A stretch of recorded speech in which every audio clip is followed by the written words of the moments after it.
Hello everyone, my name's Nicholas Reid from Reid Corporate, and it's my great pleasure to welcome you to this special investor webinar with Codrus Minerals, hosted by Codrus's Managing Director Shannan Bamforth, who joins us from Perth this morning. Good morning, Shannan, and welcome. G'day, Nicholas. Thanks for having me. Just a few words of introduction. Firstly, thanks very much for everyone for dialing in this morning.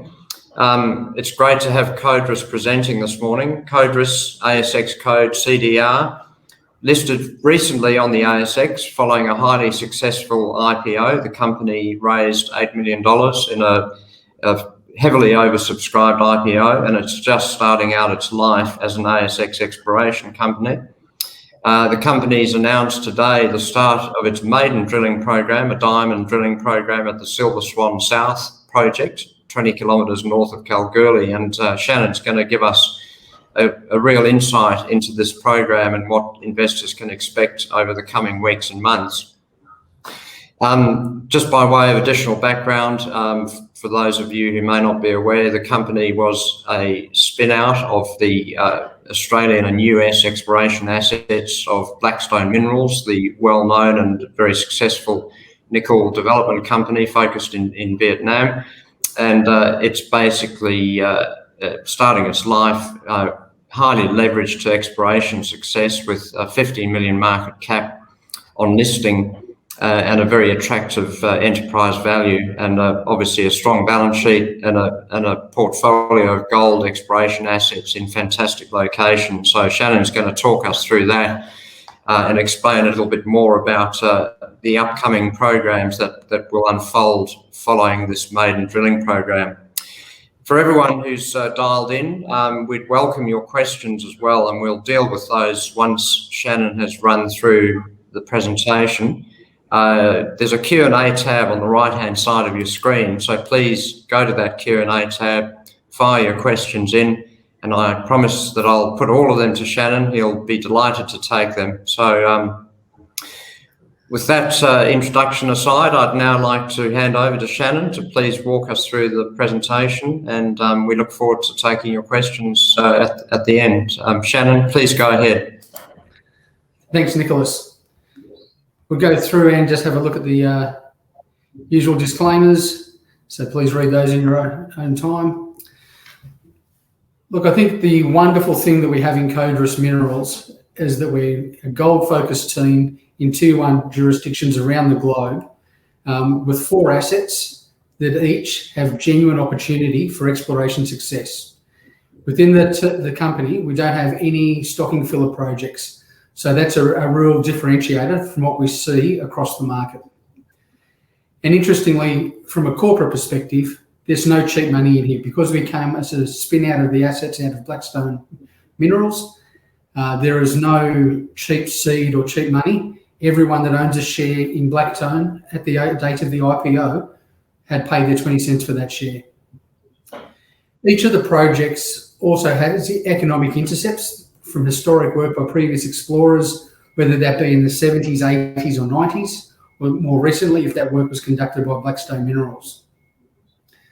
The 3 projects we have in Western Australia are the Silver Swan South Project that we're up and drilling on, as we announced this morning, the Redgate Project, 140 kilometres north of Kalgoorlie, the Middle Creek Project up in the Nullagine area of the Pilbara, and the Bull Run, which is a high-grade historic underground mine that was mined artisanally for the best part of a century. And there's still a little bit of work going on there with the local landowners. We also have been able to assemble a fairly experienced board and team of geologists with an exploration manager, Stuart Owen, a very experienced and successful explorationist.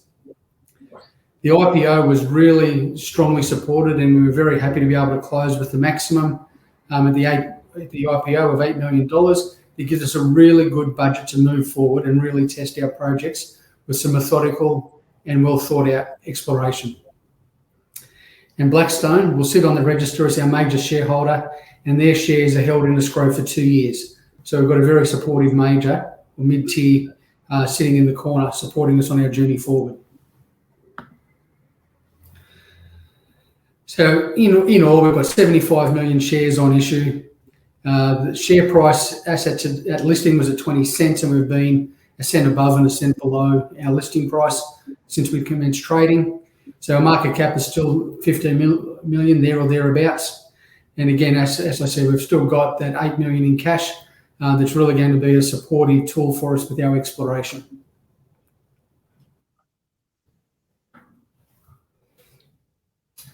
The 3 Australian projects are all in really fantastic jurisdictions, not just being in Western Australia, but where they are in Western Australia. From the Silver Swan South to Redgate to Middle Creek, they're all located within a very short trucking distance to operating processing plants. And this is a really, really big thing for us in terms of we can go out and we can explore and find 200, 250,000 ounces. It doesn't have to be a standalone operation. We can have some small incremental steps to get to that larger discovery. And we've got hungry mills in the local vicinity which will be willing to take feed from a project that is in such close trucking distance. Silver Swan and Redgate, they're both located on the doorstep to Kalgoorlie. And then up at Nullagine with the Middle Creek project, it's very close to Novo Resources' Beatons Creek operation that has recently commenced processing. So the first project that's getting the exploration attention within all of the projects is the Silver Swan South Project. And that's the release mentioned this morning. We've gone out and we started drilling there over the weekend. That's the maiden drill program for the company since listing. And we're very excited about the opportunities that lay ahead for us in the project. One of the things we see at Silver Swan South is that we've got 2 opportunities. One is the gold opportunity and 2 is the nickel. We'll start with the gold. The gold opportunity is really attached to the fact that we've got the Fitzroy Fault projected to run up into the southern end of our tenements.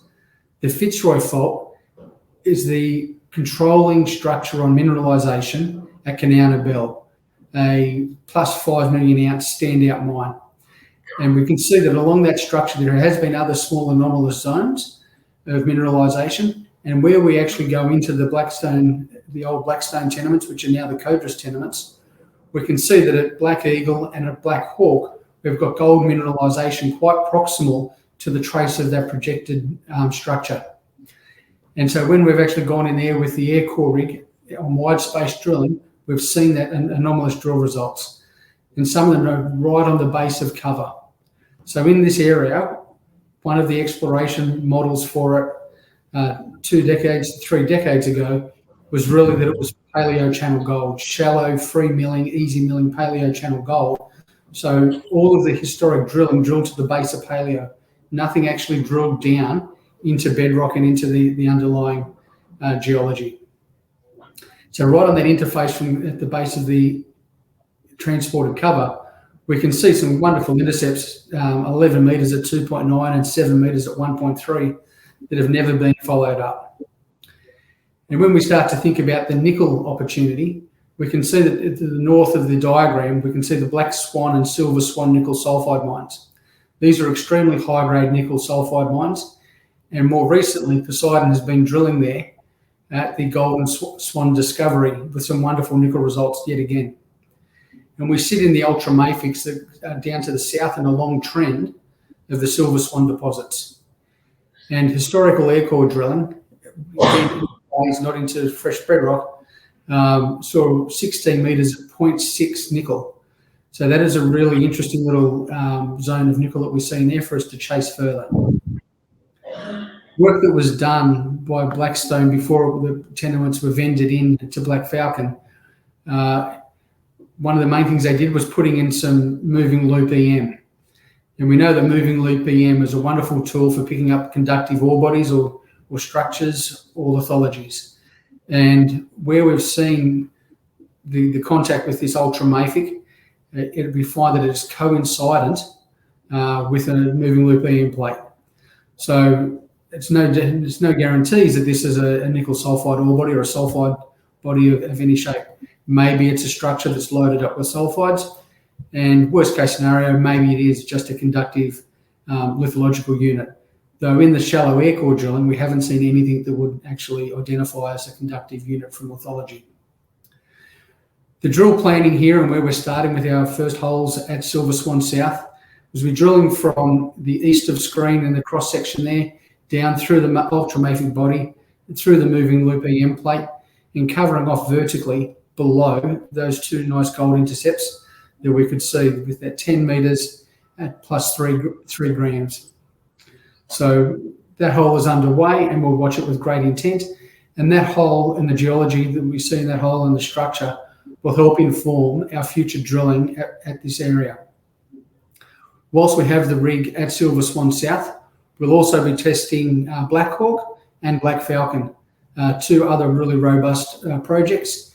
And this will really give us a good basis for the first time to actually understand what's going on underneath this transported cover and to build a more holistic geological framework.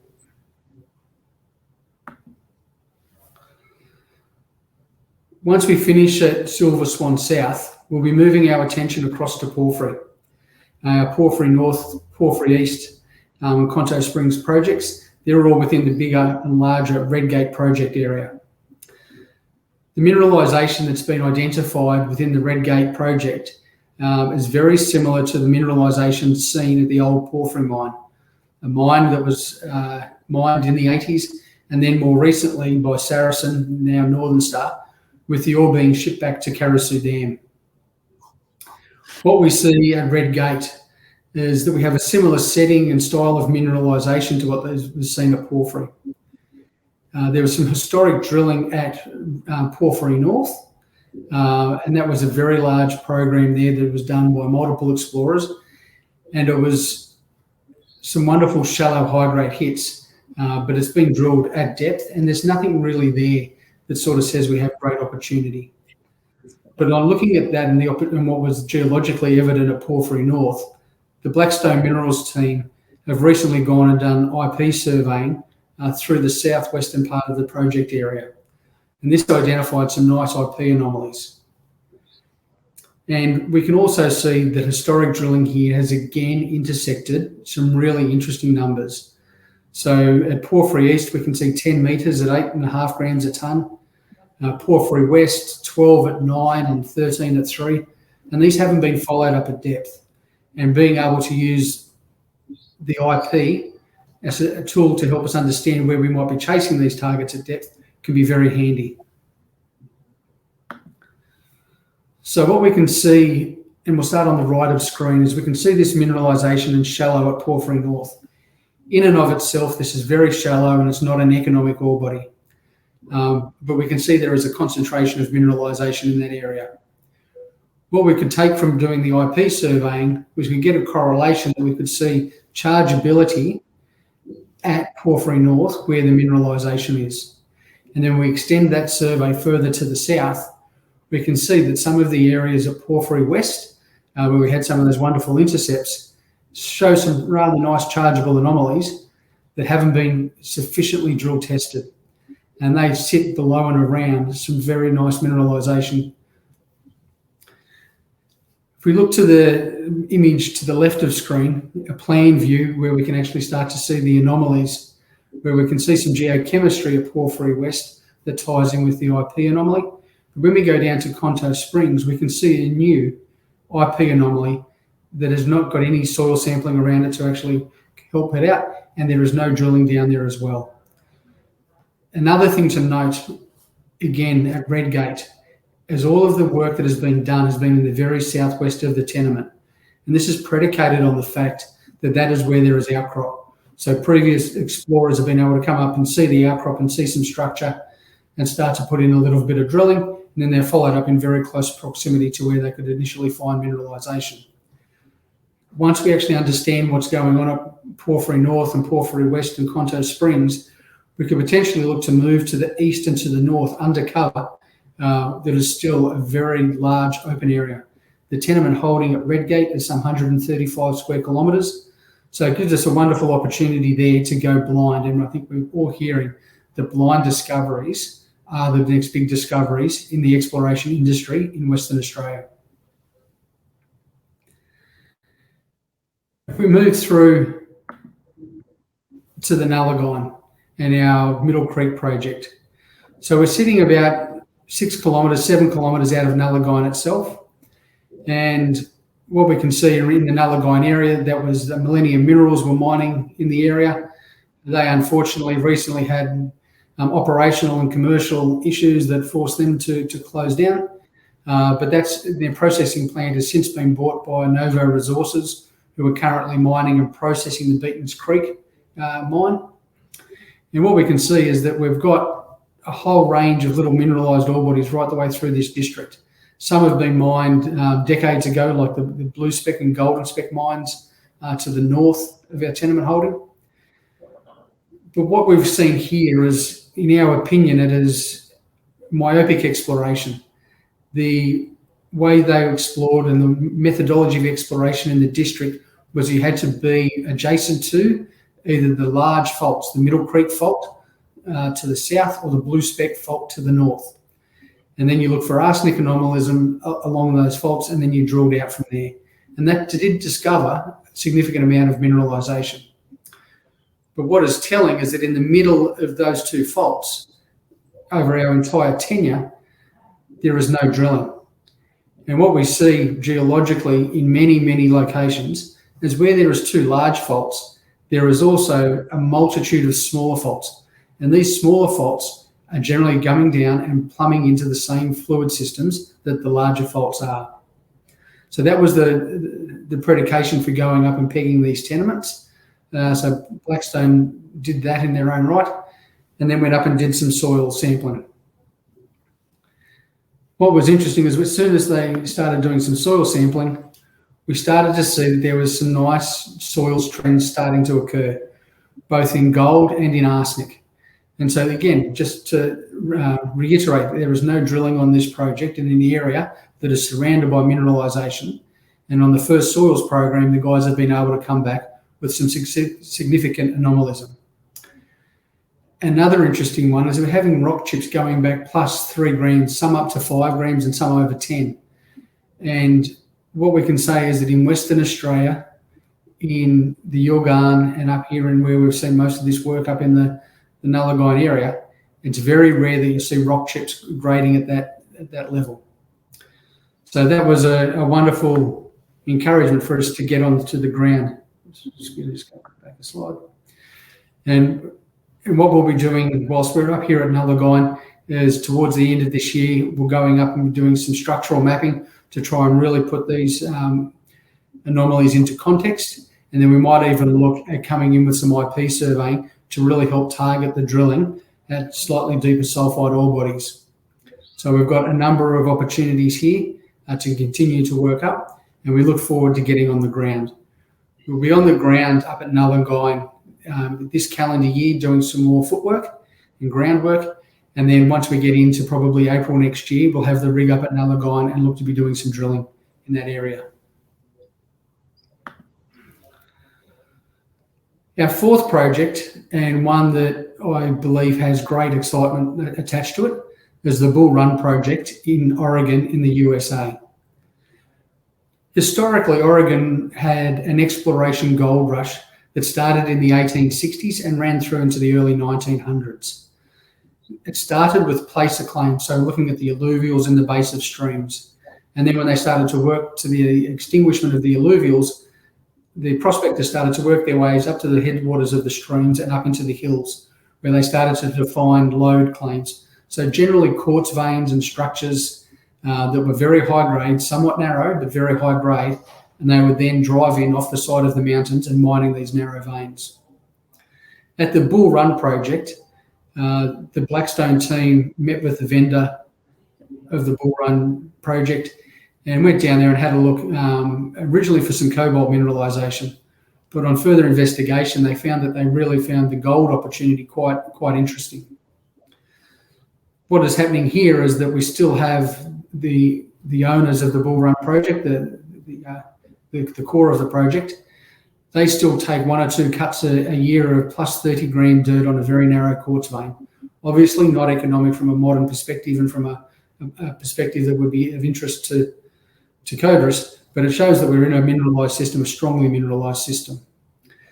As the team started to have a closer look at it, they could see that historically there had been 2 previous companies come in and option over the project, the largest one being Newmont in the 80s, who optioned and went in and drilled 3 holes. Those holes were located very close into the historic workings, and from pretty much surface, at 8 metres below surface, they intersected 20 metres at 3.5, and on the second hole, 44 metres at 0.7. In and of itself, at the time, for Newmont, that was insignificant. So they packed up and moved on. But in today's world, when we look at this in 2021, we can have a close look and start to understand that there is significant opportunity in this project. What we've been able to establish with field visits is that, yes, there is the high-grade quartz veins, but there is also mineralisation being hosted within some of these later stage dioritic dikes that are washed through with pyrite. So what we're looking at here is actually a lower grade disseminated style of mineralisation to some of these dikes, whilst there will still be the opportunity for some higher grade kickers through these narrow veins.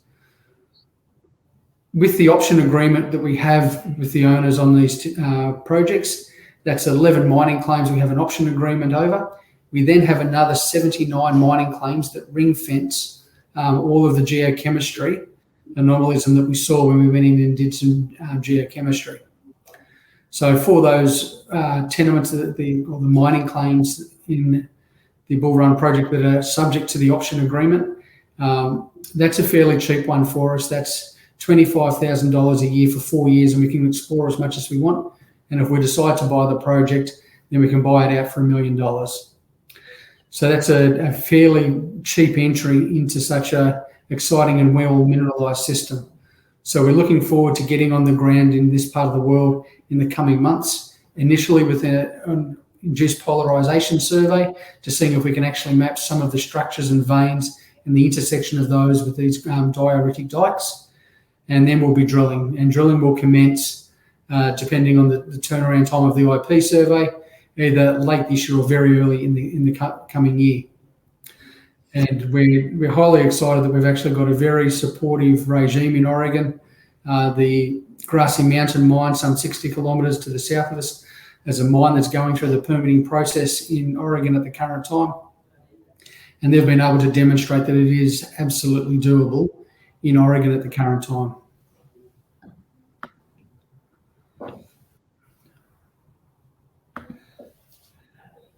So we're getting a very twitchy mouse there. So what we can see is that we've got dedicated work programs happening across each of our projects every quarter for the coming 12 months. We'll be on the ground and we'll be working. That said, we will also be reactive. So if we do start to see something of excitement to lead us to put more effort into a certain project area, then that most certainly will happen. But we'd like to think that we have the strength, the resolve and the finances to keep the other projects working along in harmony as well. So the key takeaways for investors is that we've got a market cap that's sitting at 15 million. I think the projects in and of themselves absolutely justify the enterprise value of 7 million, especially when compared to projects in other recent IPOs. We're highly leveraged to exploration success. There are no vendor shares, there are no cheapies. So everybody that's a shareholder on the day of the IPO bought at 20 cents. So anyone that sells under 20, that was an original investor, is selling at a loss. And I know that people aren't in there to do that. Each of the projects has walk-up, drill-ready targets, and we've got really strong work programs in that pipeline. So really for us, I think letting our guys and our team get on the ground and explore is going to be one of the most exciting exploration stories that we can follow over the coming months to years. And I'd like to thank you for your time and joining us today.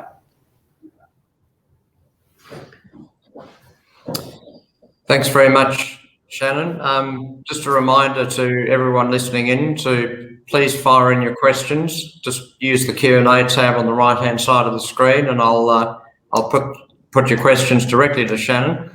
Shannan, I might just kick off with a bit of a more detailed question about the drilling program which you've just commenced. Can you give us a little bit more colour around how many holes in the 1,600 metres and how those holes are distributed across the main targets, Black Eagle, Black Hawk, etc.? Just a little bit more detail on how you're tackling this. Yeah, not a problem, Nicholas. The original program for Silver Swan South is 1,600 metres, and we're looking at in the order of 400 metres per hole. We'd looked at 2 of those holes will be at Black Eagle, one at Black Falcon and one at Black Hawk. We think that this first hole at Black Eagle will really be a monumental hole in our geological understanding of the project, and being able to get that first hole, look at that and assess that hole and use that to vector us into where we want to drill. We'll also be doing downhole EM on all three of these original holes and the 4th hole. So all the holes will get downhole EM, looking at the nickel occurrence and potential for nickel sulfides. But again, what we'll be doing is really focusing on the geology and the structure that we see in these holes, such that any follow-up work is really well placed. And we have the funds and the opportunity, if we see the right things coming out of the drill, that we can hold that drill there and continue on in that area. So that's around four holes each of about 400 metres depth across the program? That's correct. We want to definitely get through that transported cover and drill deep enough that we can actually start to see a decent cross-section of the geology to help inform our geological context. Fantastic. Shannan, we're hearing a lot about access to drill rigs, capacity issues in the industry, etc. Can you give us a bit of an overview of how long the program would take, and given those pressures, when you might expect to see assays come through? Look, the one thing that we've got access to is drill rigs. I'm lucky enough to have very strong relationships with some of the, I would say probably tier 1 drilling companies in Western Australia, being DDH1 and Orlando Drilling. So access to rigs with those guys has been really good. I've been able to flag to them well in advance that this is our timing, and we've been able to stick to our timing. So get those rigs put away. The unknown at the moment, unfortunately for all explorers, is really that turnaround time on the assay laboratories. They are exceedingly busy. There are some very large programs providing a lot of samples into the labs. And I'd really love to see the labs step up and ramp up and start to run those second shifts. It really is warranted given the state of the industry at the current time. So you'd expect this program to run for 3 to 4 weeks in total, and then assays sometime in August? Would that be a reasonable expectation?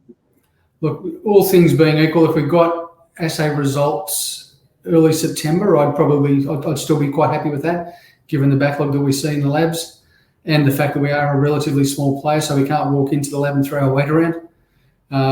And the drilling will take in the order of that 3 to 4 weeks for the diamond drilling out there at Silver Swan South. Fantastic. And we should just mention as well, I believe that you're going to be at Diggers and Dealers. I think you'll be sharing a booth with Blackstone, and given the location of this project, anyone who's interested in going and having a look, it's only 20 kilometres from Kalgoorlie, so there'd be an opportunity to go and actually see the rig in action. Yep, absolutely, Nicholas. I'll be at Diggers. I'll be sharing the booth with Blackstone, as you stated, and yeah, having the rig that close to town, it's going to be really simple if anybody's keen to go out and have a look at the rig and understand the context of where we are and our proximity to operating mines in Kanowna Belle and Gordon Cedar with FMR. I'm more than happy to host people. Fantastic. A couple of questions starting to come in, so just a reminder to people to fire those questions in while we've got Shannan on the hook here. Before I go to those questions which are about the Bull Run project, just a quick one on Redgate, Shannan. So you've said in the presentation that that's the next cab off the rank immediately after this project. Do you have a firm start of drilling date for the Redgate project at this point? Look, we're looking in that probably 4 to 5 week program. We'd like to get the Silver Swan program completed. We'll tidy that up after the drilling, making sure we've got all of our logging and sampling done, and then we'll move the team into Redgate. So if that was in this sort of, from today, sort of that 6 to 8 weeks out, I think that would work quite well for us. And we're looking at going in there with a maiden program of some 4,000 metres of RC drilling to really start to understand what's going on across that in a little bit of detail. And that'll be a distinctive change from the historical exploration, which has really been shallow air core dominated, and it really doesn't help you build a geological picture. So we'll be out there to try and really build a sound basis to continue our exploration on going forward. Fantastic. A quick question that's just come in. Would you expect to drill the Middle Creek project this year? Middle Creek, I don't think we'll get the rigs onto Middle Creek this year. We'll be there hopefully around late March, early April next year.